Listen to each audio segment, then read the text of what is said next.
함께 읽어보십니다. 너희는 여호와의 말씀을 들을지어다.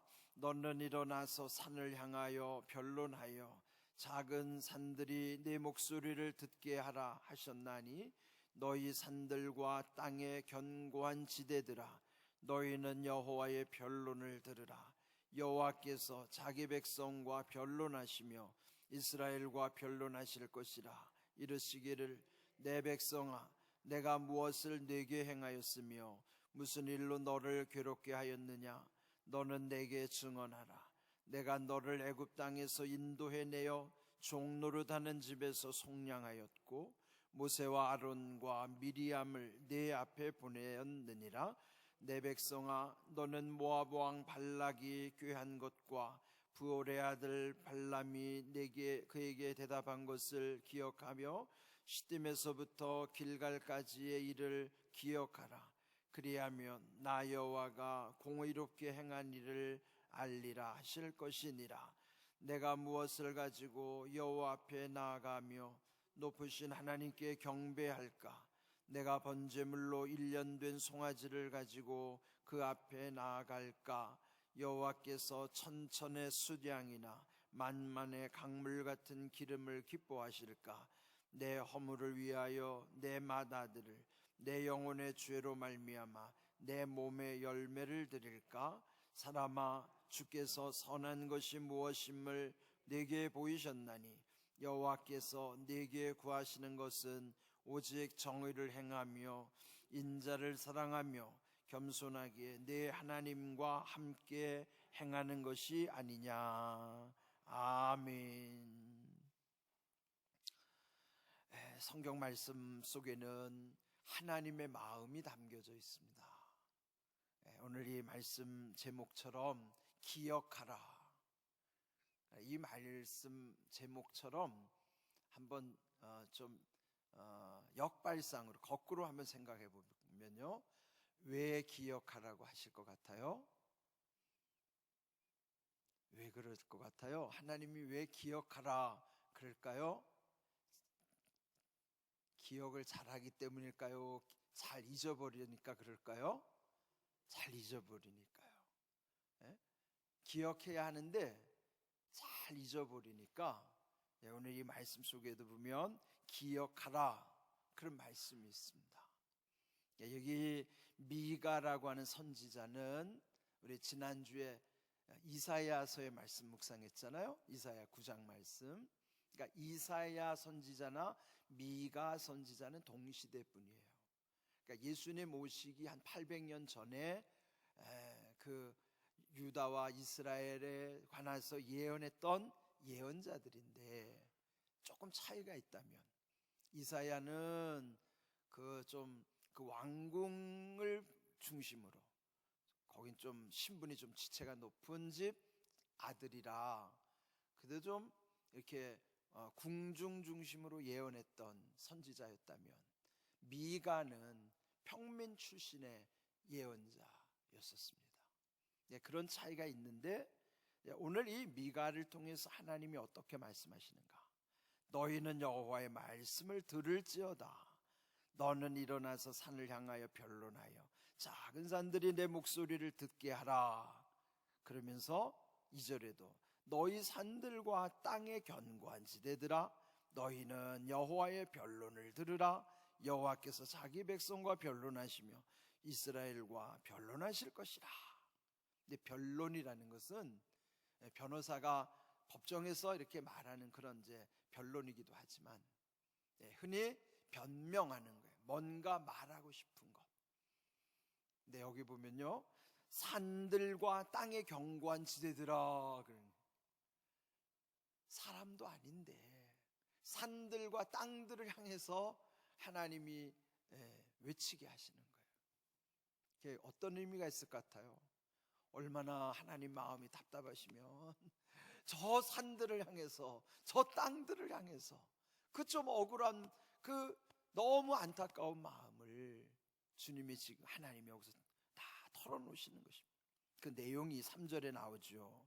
내 백성아, 하나님과 언약 맺은 이스라엘 백성들이 하나님을 잊어버리고 하나님의 은혜를 저버리고 살아가는데, 그러면서 하나님이 탄식하시는 거예요. 내 백성아, 내가 무엇을 내게 행하였으며 무슨 일로 너를 괴롭게 하였느냐? 그러니까 내가 무엇을 했기에, 또 너를 뭘 괴롭혔길래 나를 잊어버리고 나를 떠났는가? 속상할 때 여러분 그렇잖아요, 그죠? 여러분도 마음에 속상한 일이 있으면은 그냥 여러분의 속에 있는 걸 어떻게 표현할 길이 없는 것처럼 그렇게 말씀하시는데, 그러면서 이제 5절에도 내 백성아, 너는 모압 땅 발락이 꾀한 것과 부올의 아들 발람이 대답한 것을 기억하며, 그러니까 이런 역사적인 4절과 5절은 그 백성을 애굽에서부터 가나안에 이를 때까지 하나님 손길이 미치지 않은 곳이 없었었죠. 말씀으로 또 역사 가운데 그 민족을 지켜주시고 보호하시고 인도해 주셨음에도 불구하고 그들은 그 가나안에 들어가서는 어느 순간부터 하나님을 잊어버리는 거예요. 그러면서 다시 기억하라고 말씀하시는 중에 이제 가장 중요한 말씀이 8절이에요. 8절을 보실까요? 사람아, 주께서 선한 것이 무엇임을 내게 보이셨나니 여호와께서 내게 구하시는 것은, 즉 하나님께서 우리 인생들에게 원하시는 바가 무엇인가? 본문에 보면 세 가지를 강조하세요. 첫째가 오직 정의를 행하며, 둘째 인자를 사랑하며, 셋째 겸손하게 하나님과 함께 행하는 것. 그 세 가지를 하나님이 원하신다. 오늘 제목과 연결시키면 하나님이 우리에게 기억하기 원하시는 것 세 가지를 8절에서 기억해야 돼요. 여러분, 이 8절을 꼭 마음에 새기시기를 바랍니다. 아멘. 아유, 우리 일부 예배 오신 분들 아멘을 잘하셔가지고 좋아요. 자, 첫 번째가 뭐냐면 정의를 행하는 거예요. 정의라는 것은요, 쉽게 표현하면 하나님과의 바른 관계를 정의라고 그러는 거예요. 그런데 정자가 바를 정자죠, 한문으로. 의는 옳을 의자예요. 그러니까 올바른, 우리가 늘 말하는 올바르게 살아야 돼. 그럴 때 옳은 게 의고 바른 게 정이에요. 그러니까 정의라는 것은 바르고 옳게 사는 게 정의인데, 그러면 사람이 바르고 옳을 수 있어요, 없어요? 본질적으로 불가능해요. 걔가 자기도 옆으로 가면서 자기 자식에게는 야, 좀 똑바로 걸어라 그렇게 하는 것과 똑같은 거예요. 개걸음으로 자기는 옆으로 걸으면서 자기 새끼 개한테는 야, 좀 똑바로 걸으라고 말하는 거하고 똑같은 거예요. 그런데 하나님이 말씀하시는 그 의라고 하는 것을 우리 스스로 이룰 수가 없어요. 창세기 15장 6절에 그 아브라함과의 대화 속에서도 그런 말씀이 있어요. 하나님께서 아브라함에게 나타나셔서 말씀하실 때 아브라함 하나님 말씀을 그대로 믿었어요. 그래서 여기 기록된 대로 아브라함이 여호와를 믿으니 여호와께서는 아브라함을 의롭다고 여겨 주신 거예요. 원래 아브라함 자신은 의로울 수가 없어요. 그러나 하나님을 믿는다는 그 믿음으로 그를 의롭다고 여겨 주신 거예요. 그를 이제 나중에 신약에 오면 바울은 의롭다고 여긴다는 것을 칭의라고 하는 거예요. 칭의. 그러니까 하나님은 의로우시지만 우리는 의롭지가 못해요. 그런데 믿었기 때문에 의롭다고 여겨주시기 때문에 그걸 뭐라고 그래요? 칭의라고 하는 거예요. 그러면 칭의라고 해서 죄가 없나요? 여전히 죄인이죠. 그런데 죄 가운데 있는 저들을 일컬어서 뭐라 그러면 그 자체를 죄는 불의라고 그래요. 불의. 자, 그럼 의는 세 가지 단계가 있는 거예요. 의는 하나님의 영역이지만 인생은 죄인이기 때문에 불의할 수밖에 없어요. 그런데 하나님을 믿었기 때문에 의롭다고 여겨주신 그 의를 뭐라고 그런다고요? 칭의라고 그러는 거예요. 칭의. 예? 의와 불의 사이에 믿었다는 것 때문에 칭의를 우리에게 주신 것은 이게 엄청나게 귀하네요. 우리의 믿음은 칭의의 믿음이에요. 의롭다고 여겨주신 그 믿음으로 의롭게 된 것입니다. 그래서 여기 의로울 오를 의자의 한문을 잘 보세요. 저기 보면 두 개를 이렇게 겹쳐놓은 한문이에요. 뭐냐면 양양자하고 나아자를 이렇게 붙여놓은 것이 오를 의자예요. 그게 무슨 의미일 것 같아요? 양이 누구를 상징합니까? 성경에서는 양이 누구를 상징해요? 예수님을 상징하는 거예요. 그러니까 예수님을 내 머리 위에 이렇게 모시고 있을 때만이 양이 내 머리 위에 나아자에 양양자가 이렇게 올라가 있는 글자가 오를 의자거든요. 이게 무슨 뜻이겠어요? 나의 의로움이라는 건 나 스스로의 의가 아니라 하나님의 어린 양으로 오신 예수 그리스도 그분으로 인해서만이 내가 의롭다고 하는 칭의의 관계를 이렇게 표현하는 거예요. 의의 표현이 이런 표현이에요. 그래서 정의를 기억하라고 하시는 것은 하나님과의 바른 관계 속에서 하나님을 믿었기 때문에 우리를 의롭다고 여겨주시는 그 칭의 가운데에서 만이 내가 의로운 거예요.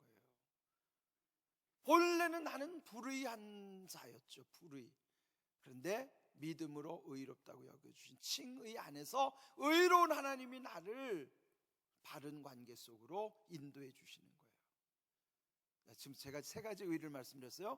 의와 불의, 그 가운데 있는 칭의.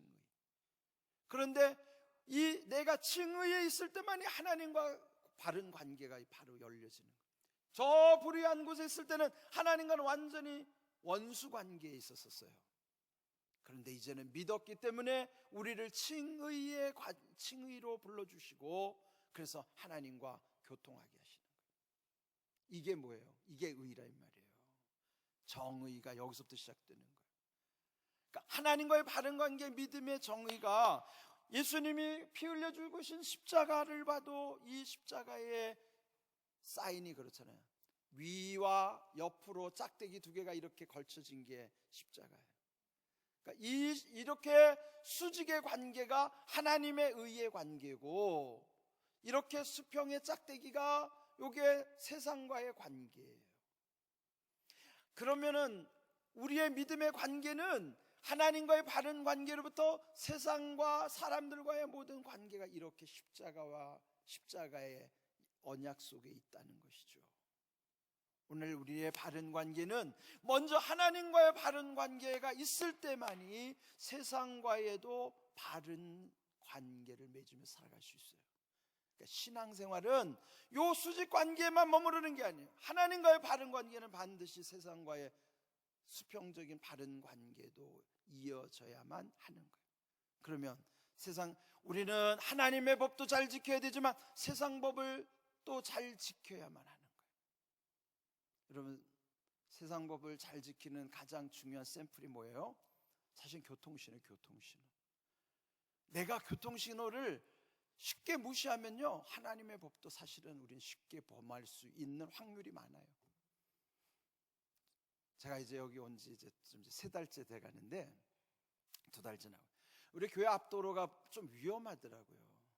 차선이 끊어지지 않아 있으니까 저도 이제 처음에 교회 앞에서 차를 돌리려면은 저 밑에까지 저쪽으로 돌아서 다시 이렇게 가기가 이거 귀찮고 그렇더라고요. 그래서 저도 이제 이쪽에서 차가 안 오면 그냥 휙 돌려갖고 이렇게 갔다고요. 근데 우리 최 권사님 말씀 들어보니까 여기서 이따금 사고가 난다는 거예요. 사고가 나든지 안 나든지 간에 법을 지켜야 하는 것은 지켜야 돼요. 교회가요, 새벽에 차량 운행하는 데 보면 새벽에 차량 운행을 보면 교회 차 다 쓰고 다니잖아요. 봉고차들 보면. 근데 참 어떤 교회 차는 신호를 잘 지키는 차가 있고요, 어떤 차는 신호 무시하고 다니는 교회 차들이 있어요. 근데 믿지 않는 사람들이 다 봐요. 새벽부터 다 본다니까요. 그러면 교회를 욕을 할까요, 안 할까요? 바가지로 할까요, 안 할까요? 자, 그 교회만 욕할까요? 전체 교회를 다 욕할까요? 전체 교회를 다 욕해요. 그래서 적어도 교회 차이기 때문에 눈치 보는 것, 그것도 중요하지만 사람이 보든지 아니 보든지 간에 하나님이 보시기 때문에 세상의 법도 잘 지켜야 돼요. 신호도 잘 지켜야 돼요. 그래서 제가 몇 번 그렇게 하다가 찔려가지고 지금은 신호 잘 지키고 다닙니다. 이렇게. 예? 여러분, 하나님과의 관계, 세상과의 관계를 바르게 하는 것이 의예요. 하나님은 그걸 기억하시길 원하는 거예요. 여러분도 그렇게 기억하면서 살아갈 수 있기를 주님의 이름으로 축복합니다. 아멘. 그 다음에 두 번째로는 사랑이에요. 사랑. 인자를 사랑하며. 근데 여기 인자라는 말이 어질 인자에다가 사랑을 베풀 자인데, 인자 즉 사랑, 하나님의 사랑, 헤세드를 말하는 거예요. 헤세드. 그런데 하나님의 사랑을 가장 뚜렷이 말씀해 주신 것이 요한복음 3장 16절이에요. 같이 한번 읽어볼까요? 여러분 교회학교 때 많이 배웠던 말씀이에요. 같이 읽어보겠습니다. 하나님이 세상을 이처럼 사랑하사 독생자를 주셨으니 이는 그를 믿는 자마다 멸망하지 않고 영생을 얻게 하려 하심이라. 아멘. 이 말씀처럼 하나님이 세상을 얼마나 사랑하셨는지 독생자를 보내셔서 죽게 하시기까지, 우리를 영생에 이르도록 주님을 십자가에서 죽게 하시기까지 우리를 사랑하신 거예요. 그 사랑을 기억하라는 거예요. 십자가의 그 사랑, 하나님의 그 사랑을 기억하라 라고 우리에게 말씀하시는 거예요. 그 다음에 세 번째로는요, 겸손히 행하라는 거예요. 겸손하게 주님과 함께 행하기를 바라는 거예요. 그럼 이 겸손이 뭘까요? 겸손, 예배자의 자세. 우리 흔히 많이 쓰는 경배라는 뜻을 보면, 경자는 공경할 경자, 배는 무슨 배자예요? 절할 배자예요. 자세를 잘 보세요. 경은 뭐예요? 하나님을 높이고, 배, 나는 낮아져. 경의 자리는 하나님, 배의 자리는 나. 경의 자리와 배의 자리를 아는 것이 겸손이에요. 경의 자리와 배의 자리. 배는 뭐예요? 여기 엎드리는 이거. 여기가 내 자리예요. 여기가 내 자리. 경은 하나님 자리, 배는 내 자리. 그 경배의 관계. 그게 뭐라고요? 그게 겸손이라고. 하나님의 하나님 되심, 나의 나됨을, 그 관계를 아는 것이, 그것이 뭐예요? 그것이 겸손이에요. 겸손.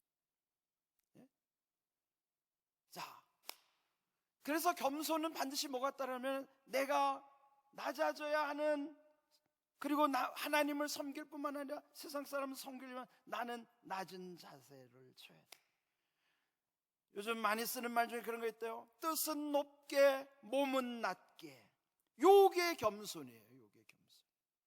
뜻은 높게 몸은 낮게. 요게 겸손이라고. 그러면 자기 희생이 항상 따라다녀야 돼요. 간디가 그 식민지 백성, 자기 인도가 식민지로 고통당할 때 인도 민족에게 물었던 질문이라는 거예요. 쥐가 고양이를 이길 수 있는가? 여러분, 쥐가 고양이 이길 수 있어요? 다들 불가능하다고 얘기하는 거예요. 근데 간디는 이길 수 있다는 거예요. 비결은 뭔가? 쥐가 먼저 쥐약을 먹고 고양이 앞에서 춤을 추다가 고양이한테 잡혀먹는 거예요. 그 고양이한테 잡혀먹으면 고양이가 어떻게 돼요? 죽잖아요. 고양이를 죽이려면 자기가 먼저 쥐약을 먹고 잡혀 먹어야만 그 고양이를 죽일 수 있다는 거예요. 그러면 고양이를 이길 수 있다는 거예요. 이게 무슨 뜻이에요? 자기 희생이 따르면 뭐든지 할 수 있다는 거예요. 문제는 내가 죽지 않으려고 하니까. 주님이 십자가에서 죽으셔서 온 인류를 구원하신 것처럼 겸손의 끝은 십자가예요. 우리가 희생을 각오하면 이루지 못할 일이 없다는 사실을, 이 간디가 말한 거는, 쥐는 자기 민족이지만 고양이는 영국 대영 제국이에요. 그 대영 제국을 이기려면 우리가 지금은 쥐 같은 신세지만 죽음을 각오하며 이길 수 있다. 그렇습니다. 희생을 각오하면 주님이 우리를 위해서 희생하셨듯이 우리도 겸손한 자세로 자기 희생을 가질 때 그 가운데 하나님은 우리를 통해서 이루실 일이 얼마나 많은지 몰라요. 그래서 우리가 새벽마다 기도하는 게 있어요. 새벽마다, 새벽 기도에 오시는 분들은 아시겠지만 새벽마다 기도하는 세 가지 기도가 있어요. 주여 진실하게 하소서, 주여 겸손하게 하소서, 주여 능력 주시옵소서. 왜 이렇게 우리가 기도하는가 하면 인생이 문제는 두 가지예요. 하나는 밑빠진 독의 문제고 하나는 공든탑이 무너지는 문제예요. 밑빠진 독은 왜? 처음에 기초가, 밑빠진 독은 인생의 기초 자체가 허물어지는 거예요. 바닥 자체가. 왜요? 진실함이 없으면 인생은 밑빠진 독이에요. 처음부터 진실함이 없으면 아무것도 할 수 없어요. 왜요? 여러분, 진실하지 못하면 믿을 수 있어요? 못 믿죠. 진실하지 못하면 관계 자체가 이루어질 수가 없어요. 그래서 모든 것은 진실함으로부터 시작되는 거예요. 두 번째, 겸손함은 겸손함을 잃어버리면 공든탑이 무너지게 돼 있어요. 처음에 진실함으로 시작했다가도 언젠가 그 인생이 무너지는 까닭은 그 겸손함을 잃어버릴 때 자기가 쌓아놨던 공든탑이 하루아침에 다 무너져 내리는 거예요. 아까 말씀드린 겸손은 자기 희생을 남을 높이기 위해서, 그렇게 섬김의 자세인데 그거 놓치면 언젠가는 공든탑 다 무너지는 거예요. 그래서 인생은 밑에 문제예요, 위에 문제예요. 밑에는 밑빠진 독의 문제예요, 위에는 공든탑이 무너지는 것의 문제예요.